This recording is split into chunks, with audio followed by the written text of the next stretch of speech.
the freedom train is coming, coming around the curve. Loosen all the steam pipe, straighten it. Oh, get on board. Did you get on board up there? Did you get on board?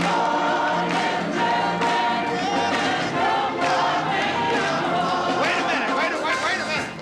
I say the freedom train is coming. And I want to know if you people are ready to get on board.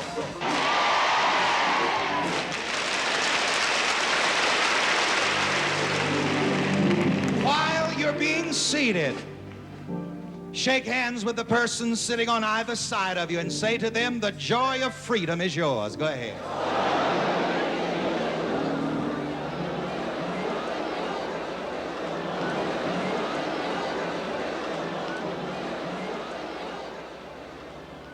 You know, the prophet says in the Bible that the joy of the Lord is your strength. And I'll tell you something else about freedom just extemporaneously. A joyful people cannot be kept in bondage. Think about that.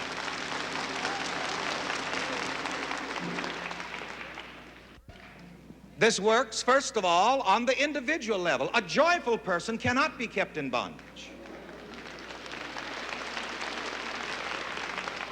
There is something about joy that prospers a person.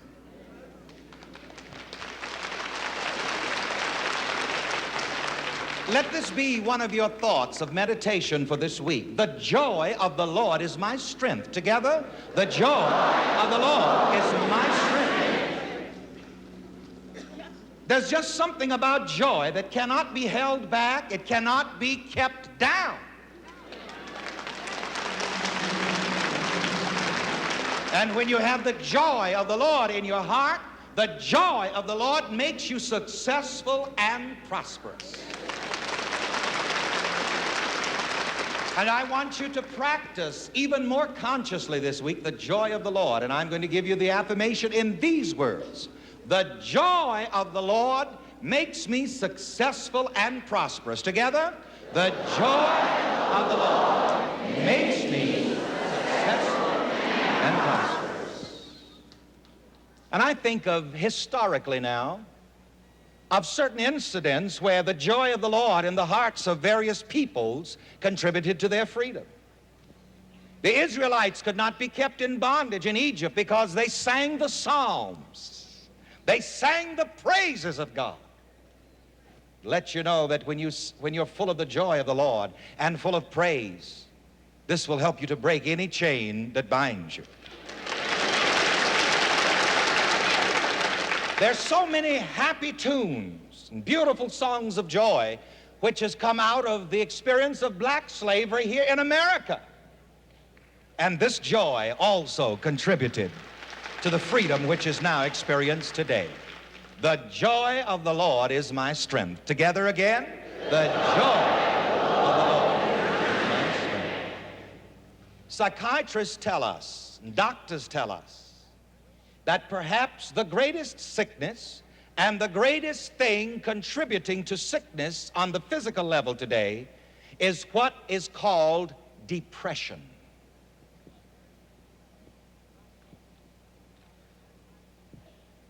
Black folk would simply call it the blues.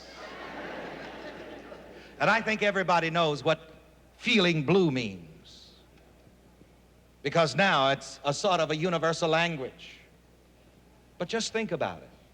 Perhaps the greatest contributing cause to mental and physical illness is depression.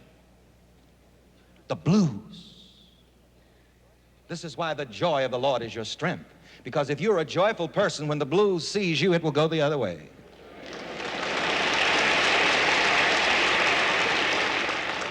If you're joyful, the blues can't ride your back. And you see another thing, a joyful person is a courageous person. A joyful person is a buoyant person. The joy of the Lord is your strength.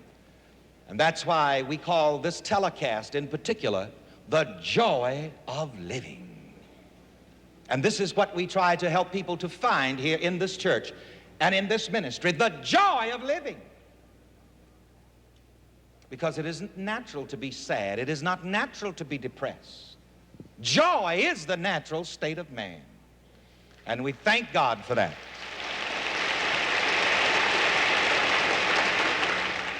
That song that we just got through singing and swinging by a moment ago was perhaps written in the days of black slavery in America, in the cotton field, in the heat of the day. The freedom train is coming. The gospel train is coming. And of course, you know what the gospel means. The good news, the good spell, the God spell. It is for each one of us to cast the good spell upon ourselves. And you see, the joy of the Lord cast a good spell upon your psychology. It cast a joyful spell upon your psychology. And here again, a joyful person is a triumphant and a victorious person in whatever he does.